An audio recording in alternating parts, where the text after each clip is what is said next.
Hello friends, welcome to online study point.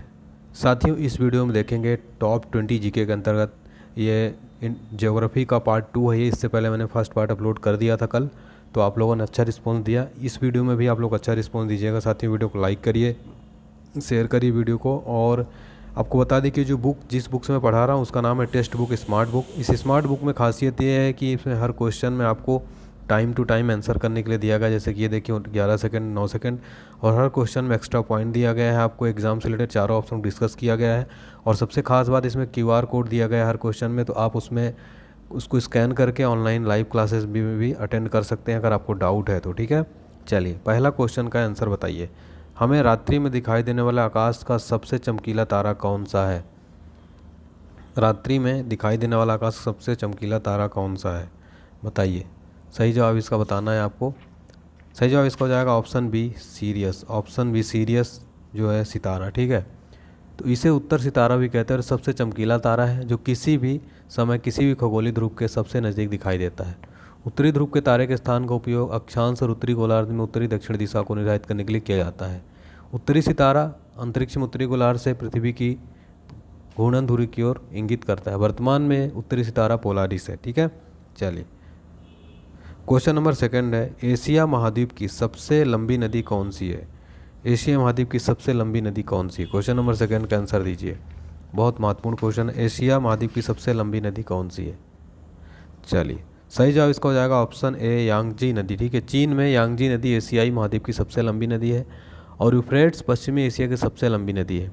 आपको बता दें कि मेकांग दुनिया की 12वीं सबसे लंबी नदी और एशिया की 7वीं सबसे लंबी नदी है।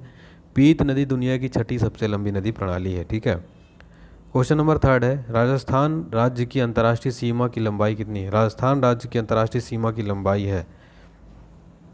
क्वेश्चन नंबर थर्ड का आंसर बताइए। राजस्थान राज्य की अंतर्राष्ट्रीय सीमा की लंबाई 1070 kilometre, 4850 kilometre, 1869 kilometre, 5920 kilometre. Question number third, Rajasthan राज्य की अंतर्राष्ट्रीय सीमा की लंबाई कितनी है?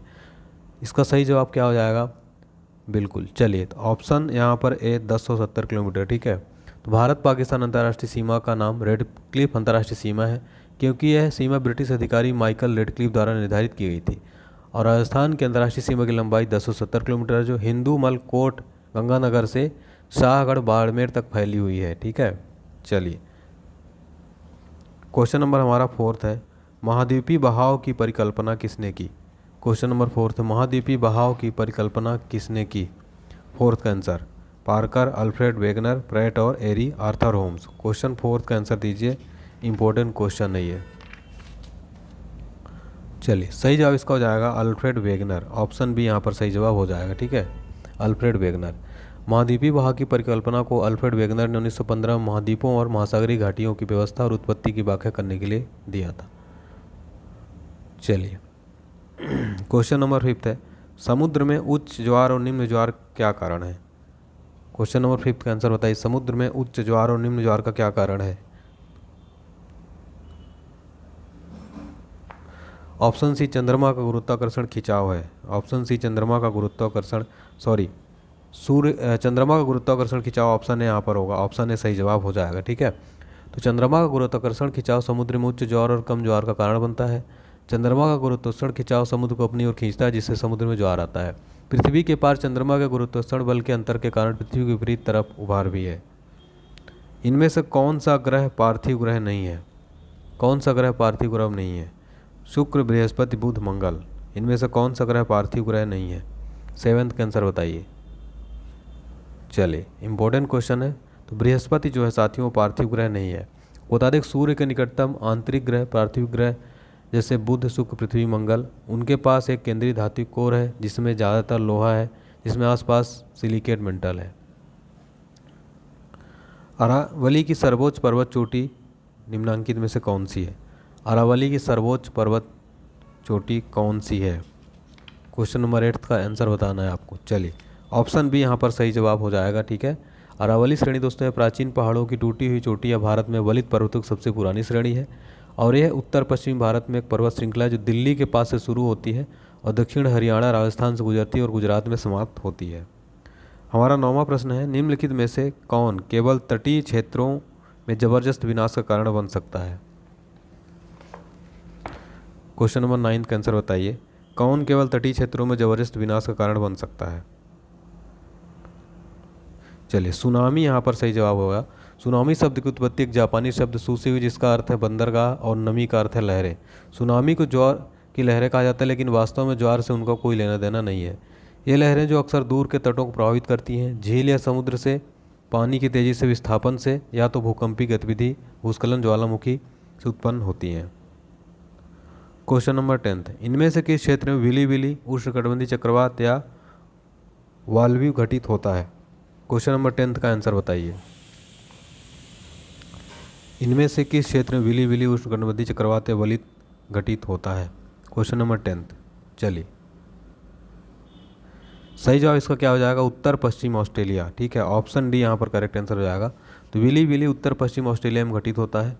सभी प्रकार के उष्णकटिबंधीय चक्रवात अच्छी तरह से कम दबाव वाली प्रणाली विकसित करते हैं। चीन के समुद्र में टाइफून होता है। हिंद महासागर में एक उष्णकटिबंधीय चक्रवात आता है। वेस्ट इंडियन आइसलैंड में कैरिबियंस के हैरिकेन आता है।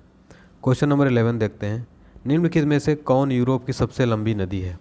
कौन यूरोप की सबसे लंबी नदी है, बताइए। डेन्यूब, राइन, एल्ब या वोल्गा? सही जवाब हो जाएगा ऑप्शन डी, वोल्गा। ठीक है, वोल्गा जो है यूरोप की सबसे लंबी नदी है। इसकी लंबाई लगभग 3530 किलोमीटर है और यह मध्य रूस से होकर बहती है और कैस्पियन सागर में जाकर गिरती है। इसे रूस की राष्ट्रीय नदी के रूप में भी जाना जाता है। इसकी दो मुख्य सहायक नदी हैं, जिसका नाम है कामा और ओका है। क्वेश्चन नंबर 12 है। जापान को किस भूमि के रूप में जाना जाता है? क्वेश्चन नंबर 12 का आंसर, जापान को किस भूमि के रूप में जाना जाता है? चलिए, सही जवाब इसका हो जाएगा ऑप्शन ए, उगता सूरज। ठीक है, जापान को उगते सूरज की भूमि के रूप में जाना जाता है। ठीक है, इनमें से कौन से दो जल निकाय सुएज नहर से जुड़े हैं? इनमें से कौन से दो जल निकाय सुएज नहर से जुड़े हैं? भूमध्य सागर, लाल सागर या काला सागर, लाल सागर? 13 का आंसर बताइए। सही जवाब हो जाएगा भूमध्य सागर और लाल सागर, ऑप्शन बी यहाँ पर करेक्ट आंसर हो जाएगा। सुएज नहर द्वारा जुड़े हुए हैं। सुएज नहर एक जलमार्ग जो सुएज नहर के इस्तमुस के माध्यम से भूमध्य सागर और लाल सागर को जोड़ता है। यह निर्माण के 10 वर्षों के बाद 1869 में खोला गया था। यूरोपीय समुद्री व्यापारिक कंपनियों द्वारा भारत, चीन और दक्षिण पूर्व एशिया के सामानों का आदान प्रदान करने के लिए नहर का उपयोग किया जाता है। ठीक है, क्वेश्चन नंबर 14, हिमालय पर्वतों की निम्न श्रेणियों में किस श्रेणी से संबंधित है? हिमालय पर्वतों की निम्न श्रेणियों में से किस श्रेणी से संबंधित है? 14 का आंसर। चलिए, ऑप्शन ए यहाँ पर सही जवाब हो जाएगा, मोड़दार पहाड़। मोड़दार पहाड़ दुनिया के सबसे सामान्य प्रकार के पहाड़ हैं। हिमालय, एंडीज और आल्प्स की ऊबड़ खाबड़ ऊंचाइयों के सभी सक्रिय मोड़दार पहाड़ हैं।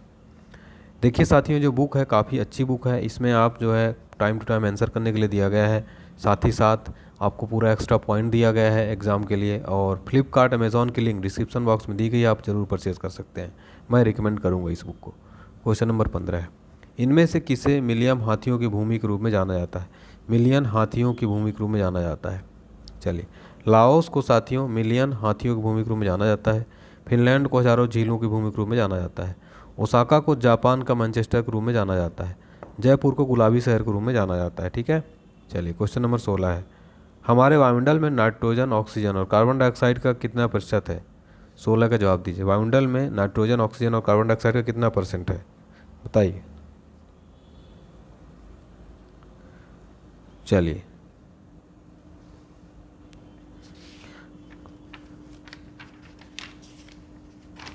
सही जवाब इसका हो जाएगा ऑप्शन ए, यहाँ पर करेक्ट आंसर हो जाएगा। ठीक है, ऑक्सीजन 21, कार्बन डाइऑक्साइड 0.03, नाइट्रोजन 78%। किस नदी को तिब्बत में सांगपो और बांग्लादेश में जमुना के नाम से जाना जाता है? चलिए, सही जवाब इसका क्या हो जाएगा? Option D, Brahmaputra. तो संस्कृत में ब्रह्मपुत्र का अर्थ है ब्रह्मा का पुत्र और यह है एक ट्रांस बाउंड्री नदी जो चीन, भारत और बांग्लादेश से होकर बहती है। ये तिब्बत में कैलाश पर्वत के पास मानसरोवर झील यारलुंग त्सांगपो के नदी के रूप में उत्पन्न होती है। ठीक है, क्वेश्चन नंबर 18 है। गर्मी और अत्यधिक दबाव के कारण मूल संरचना में परिवर्तन के कारण गठित सेल क्या कहलाते हैं? चलिए, ऑप्शन सी, कायांतरित सेल। तो कायांतरित सेल सभी परिवर्तनों के लिए जिम्मेदार प्रक्रिया जो किसी मल चट्टान आपस में बदलाव, तापमान और दाब की स्थितियों के प्रभाव के तहत होती है। ठीक है, क्वेश्चन नंबर 19 है। चक्रवाती वर्षा निर्भर करती है?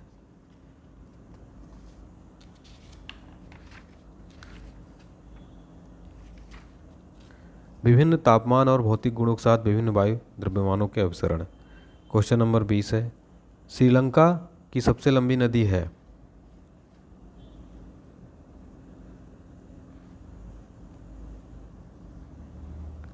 महावेली जो है गंगा, महावली गंगा नदी, ये जो है सबसे लंबी नदी है श्रीलंका की, ठीक है। 335 किलोमीटर लंबाई श्रीलंका की सबसे लंबी नदी है, ठीक है। तो ये थे हमारे मोस्ट इंपॉर्टेंट क्वेश्चन। उम्मीद करता हूँ आपको पसंद आया हो, और ये बुक काफ़ी अच्छी है, डिस्क्रिप्शन में लिंक है अमेजॉन फ्लिपकार्ट का, आप परचेज़ कर सकते हैं। थैंक यू सो मच, मिलते हैं नेक्स्ट सीरीज के साथ। टेक केयर, बाय बाय, जय हिंद, जय भारत।